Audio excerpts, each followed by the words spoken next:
मेरा ऐसा मानना नहीं है। हम तो खूब इंस्टाग्राम पेलते थे, फेसबुक से आते ही नहीं, तो व्हाट्सएप भी खूब करते थे, चैटिंग वेटिंग खूब चल रही है।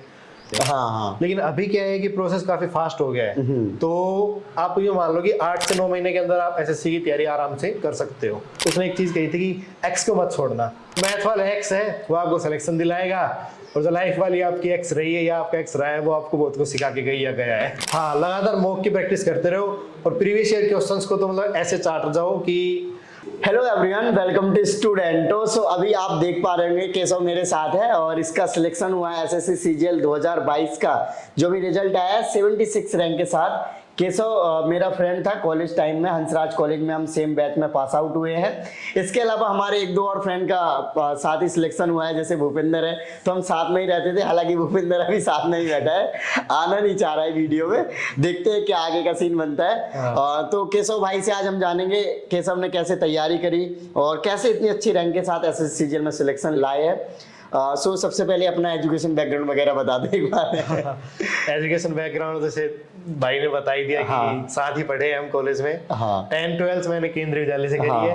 कॉलेज में साथ ही बकेतिया की थी हंसराज कॉलेज में। हाँ, उसके बीच में ही मैंने फिर 2 साल की ग्रेजुएशन करने के बाद ही मैंने 1 साल एयरफोर्स में सर्विस कर ली। वहां से फिर मेरे कुछ पर्सनल रीजंस थे, तो ट्रेनिंग के बाद मैंने डिस्चार्ज ले लिया। देवेंद्र को पता ही है सब। हाँ राइट। उसके बाद फिर मैंने पोस्ट ग्रेजुएशन की है और फिर साथ साथ पीजी के साथ साथ ही तैयारी चल रही थी बस। सो जो एयरफोर्स में जॉब वगैरह करी थी, बता रहा था 1 साल करी है, तो उसका थोड़ा सा बताइए कि क्यों छोड़ दी, कैसा क्या था? वो छोड़ दी मैंने, ज्वाइन तो की थी कि भाई मेरा मतलब बचपन से ही ड्रीम था कि एयरफोर्स में जाना है। और घर वाले भी चाहते थे कि भाई डिफेंस की साइड ही जाना है। लेकिन बाद में फिर जो सर्विस करी तो फिर कुछ पर्सनल रीजंस ऐसे डेवलप हो गई कि मुझे वहां से डिस्चार्ज लेना पड़ा। तो उसके बाद फिर मैंने जो एसएससी वाली जर्नी है इसको स्टार्ट किया। हाँ, एसएससी में एक बार पहले और भी सिलेक्शन हुआ था तेरा, कुछ अच्छी रैंक नहीं थी? वो जो सीजीएल 21 वाला था उसमें एक बार सिलेक्शन हुआ था, तो उसमें टैक्स असिस्टेंट मिला था। अभी मुंबई जोन मिला है। ओके। उसके बाद फिर 22 वाले में तो अच्छी पोस्ट मिल गई। ओके, सो फाइनली अभी कैसा लग रहा है? इतने अच्छा पोस्ट के साथ सिलेक्शन हो गया, इतनी अच्छी रैंक भी आई है। बिल्कुल मस्त, मजा आ रहा है। तू देख ही रहा होगा कैसी खुशी हो रही है। पार्टी भी हमने साथ में करी है। तो खुशी तो है ही एक।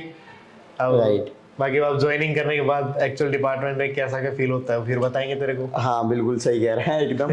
ओके, सो तैयारी जैसे स्टार्ट करी थी तो थोड़ा सा इसके बारे में बताइए कि पहले कौन से एग्जाम्स की करना स्टार्ट करी, कैसे करना स्टार्ट करी थी? तैयारी जो मैंने स्टार्ट करी थी वो ये मान ले कि तू नवंबर 2020 के लगभग एंड में स्टार्ट करी थी। और फिर मेरी तैयारी मतलब कुछ ऑन एंड ऑफ टाइप रही। भाई घर में कुछ ट्रेजेडीज हो गई थी, तो एक्सपायर हो गई, दादी एक्सपायर हो गई, तो उधर लग गए या और कुछ प्रॉब्लम्स हुआ, तो ऑन एंड ऑफ टाइप रही। तो सबसे पहला एग्जाम जो दिया था मैंने सीएचएसएल 2020 वाला दिया, जिसमें कट ऑफ भी क्लियर नहीं हुई थी प्रीलिम्स वाली। फिर सीजीएल वाला हुआ, तो वो मतलब ऐसा था कि वो पहले तो एग्जाम 29 मई को शेड्यूल था, पर वो धीरे धीरे पोस्टपोन होते हुए तो उसमें मेरे को थोड़ा एज मिल गई, तो वहां से वो क्लियर हो गया। लेकिन उसमें फाइनल मेरिट में नहीं आ पाया। फिर उसके बाद सीजीएल जो 21 वाला है उसका प्रीलिम्स भी हो गया अच्छे से। मेंस वाला जब एग्जाम देने गए थे तो वहाँ पे फीवर हो गया। तो मेंस वाले फीवर में मैथ के एग्जाम में 102 के करीब बुखार था, उसमें दिया। इंग्लिश वाला नशे नशे में दिया था। अब भुप्पी को पता है सारा। ये बैठा याद ही रखा मेरे को। अब इसको फोन कर करके परेशान कर दूंगा, बुखार हो रहा है, पेपर खराब हो जाएगा, ये वो। बट ये मोटिवेट करता हुआ गाड़ी वाली देख के पूरा मोटिवेट करता, बोला डीके बॉस बीसीएम जो भी होती है बड़े सारे अलंकार यूज करके मोटिवेट। और लाली भी पूरा मोटिवेट करता था। और तेरा तो है ही। तो वो वहां से दिया। फिर अभी ये जो 22 वाला है दिसंबर में इसका प्रीलिम्स हुआ है, फिर इजीली हो गया था क्लियर। मेंस में फिर थोड़ी सी घबराहट थी, मैं भाई तीसरा अटेम्प्ट है, कुछ होगा नहीं होगा, पर थोड़ी सी किस्मत का साथ और मतलब कुल मिला के वो अच्छा हो गया फिर। ओके, सो ये जो इतनी अच्छी रैंक आई, अगर मैं स्ट्रेटजी पूछूं तो क्या स्ट्रेटजी बनाई थी, किस तरीके से पढ़ता था, क्या रिसोर्सेज को फॉलो करा, क्या बुक्स को फॉलो करा, इसके बारे में थोड़ा डिटेल में?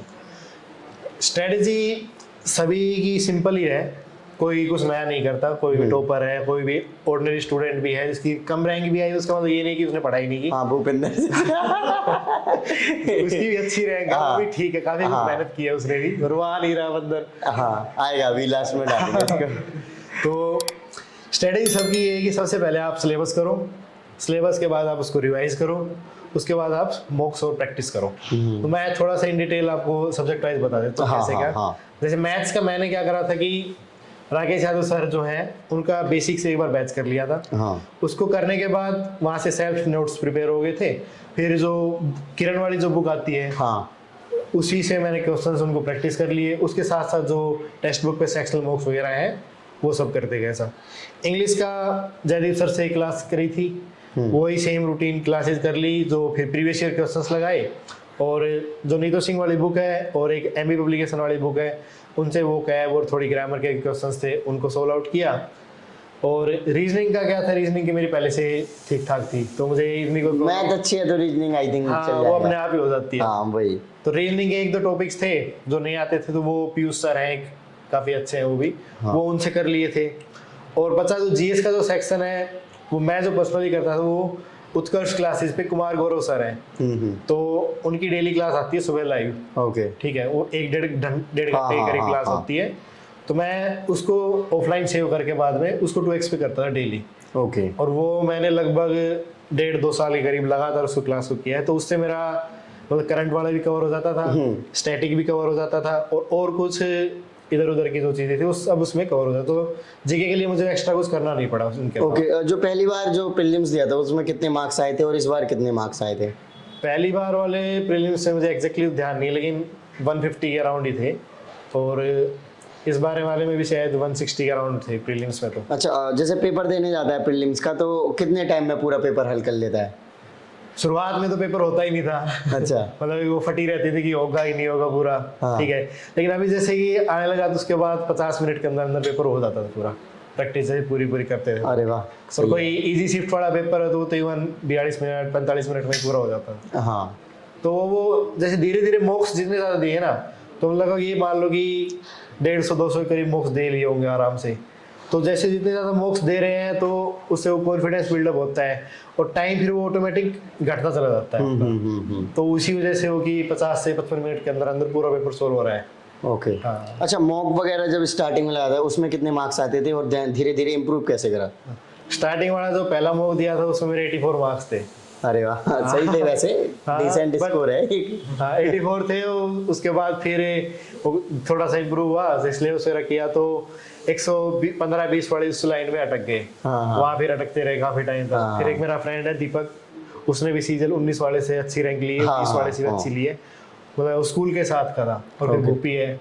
तो इन दोनों ने मतलब फिर मेरे को थोड़ा गाइडलाइन किया भाई ऐसे ऐसे कर। तो वहाँ से थोड़ा जो डायरेक्शंस थी वो मिली कि किस डायरेक्शन में जाना। फिर वहाँ से मतलब स्कोर बूस्टअप होके 145-150 पहुंच गया। फिर कुछ मॉक्स में 170 प्लस भी आने लग गया। तो वो धीरे धीरे स्ट्रेटेजी आप पूरी फॉलो करो। मैं मेरी पर्सनली बता देता हूँ कि मैं मॉक को किस तरीके से अटेम्प्ट करता हूँ। कई बच्चे पूछते हैं कि भैया मॉक को कैसे अटेम्प्ट करना है। तो मैं बता देता हूँ मैं पहले सबसे पहले करता था इंग्लिश का सेक्शन, फिर करता था जीके, फिर उसके बाद रीजनिंग, फिर मैथ। इसमें भी अगर थोड़ा इन डेप्थ आए तो 10 से 12 मिनट के अंदर स्टार्टिंग वाली जो 10 से 12 मिनट है उसके अंदर मैं इंग्लिश और जीएस दोनों कर लेता था और उन दोनों सेक्शंस पे दोबारा वापस नहीं आना। उसके बाद फिर अगली जो 10 से 12 मिनट में यूटिलाइज करता था वो रीजनिंग के जो इजी वाले क्वेश्चंस होते हैं जो बहुत ही इजी टॉपिक्स जैसे मिरर इमेज हो गया, पेपर कटिंग वाला है, डिक्शनरी टाइप, ये सब उसमें 16 से 17 क्वेश्चन आराम से तो बन जाते थे। बाकी 7-8 क्वेश्चन वो छोड़ देता था।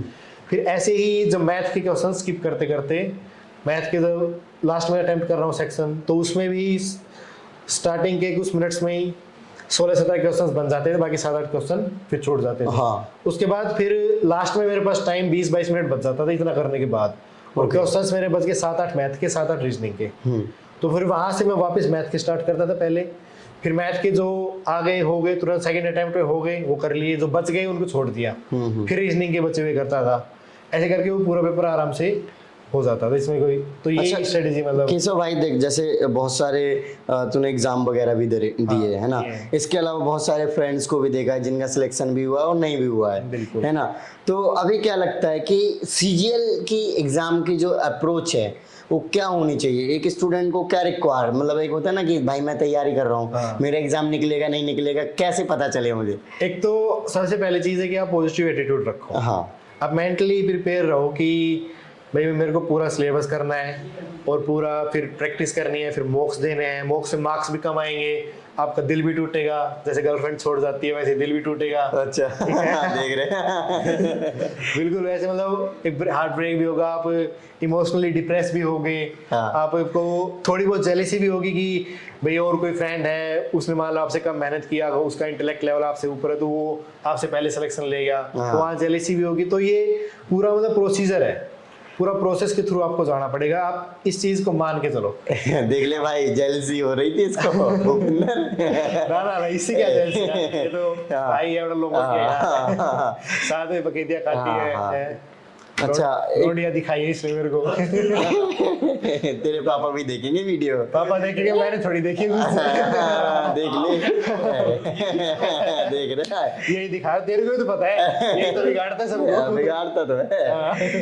अच्छा अच्छा, क्या लगता है तेरे को, जैसे हंसराज में जब रहा है ना, मैंने भूपिंदर को देखा, तेरे को भी देखा, ललित को भी देखा, लल्ली को, ये बहुत ज्यादा तुम लोग पढ़ते भी रहे हो, अब जाके तब जाके सिलेक्शन हुआ है, जैसे भूपिंदर का अभी हुआ है, और कहीं ना कहीं लॉन्ग प्रोसेस है यार। मैं देख रहा हूँ कि 3-4 साल से लगातार पढ़े ही जा रहे हो, तब जाके सिलेक्शन मिला। वैसे कहने को तो सिलेबस 6 महीने या 1 साल में खत्म किया जा सकता है। हाँ, इस पे क्या है कि ये तो 3-4 साल वाला जो हमें प्रोसेस लग गया हाँ। ना, वो इसलिए लग गया क्योंकि जो भर्तियां थी ना वो अटक रही थी पहले। हाँ हाँ। लेकिन अभी क्या है कि प्रोसेस काफी फास्ट हो गया है, तो आप ये मान लो कि 8 से 9 महीने के अंदर आप एसएससी की तैयारी आराम से कर सकते हो। 8 से 9 महीने आप तैयारी करो, उसके बाद 3-4 महीने आप एग्जाम वगैरह लगा के, तो यूँ मान लो कि आप 1 साल के अंदर आप आराम से अभी जो प्रोसेस चल रहा है उसमें आप सिलेक्शन ले सकते हो, अगर आप बिल्कुल बेसिक से 0 से स्टार्ट करते हो। अच्छा, एक चीज और है, जैसे अभी 4600 ग्रेड पे सिलेक्शन हो गया ना तेरा, हाँ। तो सैलरी जो आई है, सोच रखा हो आप तूने कि इतने पैसे मेरे यहाँ जाया करेंगे, इतने पैसे यहाँ जाया करेंगे, इतने ना, अभी तक- अरे सोचा था, झूठ मत ना, बोल। इतना कुछ सोचा नहीं है। हाँ। एक तो इसमें कह रखा है कि मेरे को शर्ट पैंट दिला, हाँ ठीक है, शर्ट पैंट तो चल 4-5 हजार में आ जाएंगे, और फिर और फिर तो तगड़ा सिस्टम है। आई फिर पार्टी करनी है, हाँ। और फिर अब जैसे मान लो फॉरेन पोस्टिंग आएगी, हाँ। तो ये दुआ कर रहा है कि रसिया आ जाए। अच्छा। अब रसिया से क्या चाहिए हाँ, इसको, ठीक है। सब दोस्तों को पता है। हाँ। तो उसका भी फिर करना पड़ेगा अरेंजमेंट। अच्छा, हाँ। तो अभी मतलब ऐसे कुछ सोचा नहीं है कि सैलरी से क्या कुछ करेंगे, वो आएगी अभी, बाद की बातें आएगी तब देख लेंगे। अच्छा, तो प्रिपेयर हो रखा है, अभी जॉब ज्वाइन करना है, बढ़िया। हाँ, ज्वाइन तो करना ही है। हाँ। बढ़िया करेंगे अपने। घर वाले क्या बोल रहे थे सिलेक्शन हुआ जब? घर वाले भाई खुश थे, और स्पेशली खुश थे कि इवन घर वालों को भी इतना उम्मीद नहीं था कि इतना अच्छा रैंक आ जाएगा। अच्छा। उनको ये था कि हाँ भाई ठीक है, सिलेक्शन हो इस जाएगा। बार कोई ना कोई पोस्ट में सिलेक्शन हो जाएगा। हाँ। लेकिन इतना रैंक बढ़िया आ हाँ, जाएगा, मतलब ये था कि अच्छी पोस्ट में सिलेक्शन हो जाएगा, बट रैंक टॉप ठीक 100 था। आ जाए, ऐसा कुछ। ऐसा इतना मेरे को भी उम्मीद नहीं थी यार अच्छा, एक चीज बता, जैसे अभी मैं मतलब और भी टॉपर के इंटरव्यू करे हैं, तो कई लोगों को समझ नहीं आता यार, ये मतलब रैंक आ भी सकती है, नहीं भी आ सकती है। जैसे मैं तो टॉपर से मिलता रहता हूँ, तो मुझे तो ज्यादा टॉपर है या उस तरीके का फीलिंग नहीं आता है। लेकिन नॉर्मली तुम जब टॉपर्स को देखते थे वीडियो के थ्रू या फिर कभी मिल गए ऐसे सेमिनार वगैरह, तो वो क्या अप्रोच फीलिंग रहती थी? वो मेरे को भी वो तेरी वाली बात है कि जैसे तेरे को तो मिलता रहता है, मेरे को आई नहीं, वो फीलिंग नहीं है। तो मेरे भी, जैसे मैंने तेरे को बताया कि जो दीपक था, हाँ। वो मेरे स्कूल में ही साथ पढ़े थे हम। हाँ। तो वो टॉपर था, उसकी जो CGL 2021 वाले उसमें ऑल इंडिया रैंक 31 थी। हाँ। और जो 21 वाले में 20 वाले में 31 थी। हाँ। और 19 वाले में भी उसकी 3753 के आसपास रैंक। हाँ। और उससे मिलता रहता था, तो ऐसा कुछ था नहीं कि भाई टॉपर कुछ अलग करते हैं, वही नॉर्मल सबका। उसके बाद फिर जो उसके बड़े भाई हैं वो अभी ME में ही हैं, जो मेरे को पोस्ट मिली। अच्छा, टाइम क्या शेड्यूल फॉलो करा वैसे पढ़ने के लिए? पढ़ने के लिए मेरा शेड्यूल मतलब बचपन से ही रहा है कि मैं सुबह जल्दी उठने वाला हूँ, ठीक है, अब भी उठता ही हूँ। तो सुबह 5 बजे पढ़ाई स्टार्ट कर लेते थे, तो 5 से 8 तक का मैं एक अपना वो रखता था। सुबह 5 बजे डेली? हाँ, डेली, बिल्कुल भी गैप नहीं हुआ? ना गैप नहीं हुआ। देखो भाई, मतलब बहुत तगड़ा सिस्टम है भाई का। मतलब ऐसा नहीं है, मैं तो कभी नहीं उठा सच में। कॉलेज टाइम की बात अलग है, कॉलेज टाइम में तो ऐसे ही उठते थे, रात को सोते ही कॉलेज में तो अलग ही था, लेकिन हाँ। लेकिन अगर कुछ करना है तो वो एक डिसिप्लिन लाइफ चाहिए। और भूपेंद्र तू कितने बजे उठता था? हाँ, 9 बजे उठता था। अब भूपेंद्र का रूटीन थोड़ा अलग था, जैसे ये 9 बजे उठता था तो ये रात को कर लेता था कवर। हाँ। मेरे को रात से पढ़ाई होती नहीं थी, ओके। तो मैं अपना सुबह अर्ली इन द मॉर्निंग वाला सिस्टम था। अच्छा, स्पीड करने के लिए लगातार मॉक की प्रैक्टिस से ही स्पीड आएगी ना? हाँ, लगातार मॉक की प्रैक्टिस करते रहो, और प्रीवियस ईयर क्वेश्चंस को तो मतलब ऐसे चाट जाओ कि ऐसे आइसक्रीम खाते हैं ना अपन, तो आइसक्रीम के ऊपर वो कोन के ऊपर वाला जो कवर आता है, हाँ। उसके चाट के फेंकते हैं ना, हाँ। तो प्रीवियस ईयर क्वेश्चंस को ऐसे चाट जाओ, मतलब छोड़ना नहीं है, उसी से आपकी स्पीड बनेगी और अब उसमें फिर अपने आप एक्सेल कर। अच्छा, टिप्स में अगर बात करूं, कुछ टिप्स होती हैं, कुछ ट्रिक्स होती हैं, तो उसके बारे में क्या कहना है तेरा? देखो मेरा पर्सनली ये मानना है कि जैसे कि आप न्यूमेरिक्स की बात किया आपने, कि भाई इंग्लिश में जो वोकैब को याद करने के लिए बच्चे बना लेते हैं, तो मेरा ये है कि उसको बनाने की बजाय मैं क्या करता था कि जितने मान लो आप 100 वर्ड्स हैं तो उनको एक बार गो थ्रू किया, जो जो मेरे को आते थे उनको छोड़ दिया, नहीं आते उनको मैंने टिक मार्क कर लिया, उसके बाद दोबारा उनसे रिपीट करूंगा, तो जो टिक मार्क कर रखे हैं उनमें से मान लो कोई मेरे को याद है उसको मैं मिटा दूंगा कि भाई ये मेरे को याद है, जो बचे हुए हैं फिर उनको तिबारा, जैसे ही फिर उनको चौथी बार 5वीं बार, उनको बार बार उनको रिपीट करने से वो याद हो जाते हैं। न्यूमेरिक टेक्निक में कुछ कुछ वर्ड्स में काम आ जाती है। आप न्यूमेरिक टेक्निक के भरोसे ये नहीं रह सकते कि भाई आप पूरा वो सेक्शन आप कवर कर लो या सारे जितने भी वर्ड्स उनको याद कर लो, क्योंकि मान लो कोई आपने न्यूमेरिक टेक्निक बनाई, अब एग्जाम में ये याद नहीं आ रहा कि वो न्यूमेरिक टेक्निक किस लिए बनाई थी, अब उसको आप वर्ड को कनेक्ट नहीं पा रहे तो वो ऑप्शंस में कंफ्यूज करोगे। और अभी एसएससी का ट्रेंड भी ये चेंज हो रहा है कि जो वो ऑप्शंस देता है तो वो कंफ्यूजिंग ऑप्शंस दे रहा है, तो 2 तो आप एलिमिनेट कर दोगे, बाकी 2 में आप फंसोगे। तो न्यूमेरिक की बजाय मैं तो यही प्रीफर करूंगा। और मैथ में जैसे आपने बताया कि मैथ में भी आप बच्चे ट्रिक करते हैं कि भाई शॉर्टकट मिल जाए, तो मेरा ऐसा कुछ ना रही, मेरे तो राकेश यादव सर वो भी कहते हैं कि आप बेसिक पे ध्यान ज्यादा दो। इवन दीपक ने भी मेरे को ये चीज एक बात कही थी, बोला जो हमेशा एक्स मान के क्वेश्चन कर ले वो आसानी से हो जाएगा, बस आए कि आप शॉर्ट ट्रिक में जाओ, तो एक्स मान के याद कर लो। तो उसने एक चीज कही थी कि एक्स को मत छोड़ना, एक्स को मत बोलना, एक्स को, तो मैं भी ये आप सभी एक्स को, हाँ मैं भी सबको यही सजेस्ट करूंगा कि एक्स को ना तो मैथ के पेपर में भूलना है और ना एक्स को लाइफ में भूलना है। क्या हाँ तभी टॉप करोगे, क्योंकि जो मैथ वाला एक्स है वो आपको सिलेक्शन दिलाएगा और जो लाइफ वाली आपकी एक्स रही है या आपका एक्स रहा है वो आपको बहुत कुछ सिखा के गया है। सो सीजीएल के एग्जाम में क्या लगता है, अभी जो पेपर पैटर्न चेंज हुआ है उससे कितना ज्यादा इम्पैक्ट आया है एग्जाम्स के प्रिपरेशन वाले पैटर्न में, जो प्रीवियस ईयर का था और आपका? देखो जो बच्चे जैसे मैथ बैकग्राउंड से हैं, स्पेशली जिनको इंग्लिश इतना नहीं है, तो वो तो यही चाहते थे कि भाई मैथ का पेपर पहले भी रहे, क्योंकि उनका मैथ स्ट्रॉन्ग है। इवन मैं भी उसी में से पुप्पी भी उसी में से एक है। इंग्लिश मतलब इतनी अच्छी नहीं रहती थी, अभी जैसे इंग्लिश का थोड़ा वेटेज बढ़ गया है, लेकिन कोई नहीं, इससे आप इसकी जो ब्राइटर साइड उस पर भी अगर हम गौर करें तो ये है कि भाई प्रोसेस काफ़ी फास्ट हो गया, सिंगल एग्जाम में हो गया, सिंगल शिफ्ट में भी करवाने की कोशिश कर रहे हैं, और जो प्रीलिम्स में पहले भाई नॉर्मलाइजेशन ऐसे ही हो जाता था तो उसका थोड़ा मतलब बैलेंस आउट हो गया है वो चीज़। तो मेन चीज़ है प्रोसेस काफ़ी तेज़ हो गया, और जो पैटर्न डिसाइड करने वाले हैं वो काफ़ी यार मतलब ऊंचे लेवल के आदमी हैं, अपन तो क्या ही स्टूडेंट ही हैं, तो उन्होंने कुछ सोच समझ के भी डिसाइड किया होगा कि ये पैटर्न डिसाइड करना है। अच्छा, जो मेंस का टाइम होता था प्रीलिम्स होने का, तो उसको कैसे यूटिलाइज किया? टाइम जो बीच में गैप मिलता था वो वाला टाइम, उसमें प्रीलिम्स के बाद जैसे पहले तो मूवीज वगैरह, वेब सीरीज वगैरह जो जो बच्ची सोच रखी तो सारी देखता था। कौन कौन सी देखी थी? मेरा मतलब पर्सनली इंटरेस्ट थोड़ा साइंस फिक्शन पे, तो मैं मेनली उसी तरफ की देखता था। अच्छा, रोमांस वगैरह की ज़्यादा नहीं। अच्छा तो ठीक है। वो थोड़ी बहुत जो बकेतियाँ वाली हैं वो तो सब देखते हैं। हाँ। तो उसको उसी तरीके फिर जैसे कि भाई बचा है कि भाई पता है कि अब एग्जाम होने वाला है, तो फिर उसमें वापस तैयारी में सेम रूटीन ये है कि रूटीन बीच में छूट गया, बताना भूल गया, तो मैंने 5 से 8 थोड़ा टाइम यूटिलाइज करता था, 8 से 9 ब्रेक लिया, 9 बजे मॉक वगैरह दिया, मतलब 12 बजे तक, 1 बजे 12:30 तक कुछ हो गया, फिर 2-2.5 घंटे सो लिया, उसके बाद फिर 3 से 6 वाली विंडो रखता था, उसमें कुछ पढ़ लिया, उसके बाद फिर थोड़ा ब्रेक ले लिया, फिर मतलब कि 9-10 घंटे सुबह से पढ़ाई हो गई। शाम को फिर 7 से लेके 10 बजे तक का कभी पढ़ता था कभी नहीं पढ़ता। रात को बोर हो रहा हूँ तो भुप्पी को फ़ोन मिला लिया, लाली को कॉल कर लिया, किसी और दोस्त को, दीपक को कर दिया, एक और मेरा दोस्त है कृष्ण है, उसको फ़ोन कर दिया, है कोई मूवी वगैरह देख ली, इंस्टाग्राम वगैरह चला लिया, रील वगैरह मतलब ऐसा नहीं। अब बच्चे कई कहते हैं कि अभी शायद किसी पता नहीं कोई मेरा दोस्त ही बता रहा था कि कोई बंदा अपने इंटरव्यू में बोल के आया है कि उसने 3-4 साल से मोबाइल बंद करके रखा है, उसके बाद उसका सिलेक्शन हुआ। ऐसा कुछ मेरा ऐसा मानना नहीं है। हम तो खूब इंस्टाग्राम पेलते थे, फेसबुक से आते ही नहीं, तो व्हाट्सएप भी खूब करते थे, चैटिंग वेटिंग खूब चल रही है, तो बस वो ये कि अगर आप उस चीज़ को बैलेंस आउट कर सकते हो, आपको लगता है कि भाई ठीक है ये चीज़ मेरे को हैम्पर नहीं कर रही है, मेरी दिक्कत नहीं दे रही है, तो अब चलाओ इंस्टा, क्या दिक्कत है। हाँ ऑब्वियसली बात। वीडियोस देखो, नेट पे जो वीपीएन डाल के वीडियोस देखते हैं वो भी देखो, कोई दिक्कत नहीं है। अच्छा, कंप्यूटर का जो अभी ये ऐड हुआ है, मैंने जो कंप्यूटर करा था वो यूट्यूब से ही किया था। यूट्यूब पे ही एक जो रोजगार विद अमित चैनल है, उन पे एक सर थे, उनका नाम अभी दिमाग से निकल गया है, हाँ शायद नवीन नाम है शायद उनका। तो उनकी करीबन 45 के करीब क्लासेस थे, तो वही मैंने 2x पे लगा के वो कर दी थी। और फिर एक PDF भूपी ने शेयर की थी, बोले इनसे देख ले कि क्वेश्चंस बन सकते हैं, आ रहे मॉक वगैरह में आते हैं। तो उस PDF के एक बार गो थ्रू ऐसे ही किया था, बाकी मेनली जो खुद के नोट्स बनाए थे क्लासेस, तो वही करता था।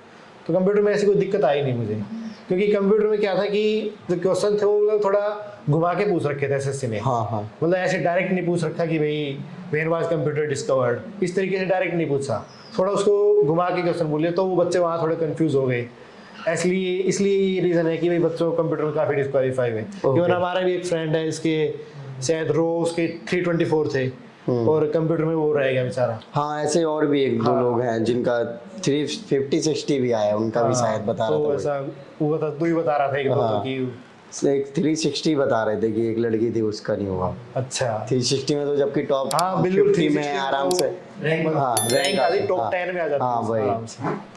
ओके, सो केशव भाई के साथ इंटरव्यू आपने देखा, केशव के साथ काफी मजा किया है, भुप्पू के साथ भी किया है। भुप्पू क्या है, उसको ज्यादा इसने रेल दिया तो वो वीडियो में नहीं आ रहा है, कह रहा है मेरी बेइज्जती हो जाएगी।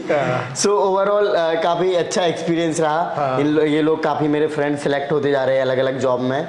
इवन करीब काफी ज्यादा लोग सेलेक्ट हो गए जो अच्छे अच्छे मतलब पढ़ने में थे, या फिर जो लोग डेडिकेशन के साथ लगे हुए थे। और कुछ फ्रेंड और अभी नहीं हुए, वो भी कहीं ना कहीं धीरे धीरे लगी रहे हैं, कहीं ना कहीं सब कोई अपने लाइफ में कहीं ना कहीं सेटल हो ही रहा है। सो फ्रेंड्स, ओवरऑल केशव ने अपना सीजीएल का एक्सपीरियंस शेयर किया। सो आई होप कि आपको ये वीडियो अच्छी लगी होगी, तो इस वीडियो को लाइक करें। अभी तक आपने चैनल को सब्सक्राइब नहीं किया तो चैनल को सब्सक्राइब कर लीजिए। जय हिंद।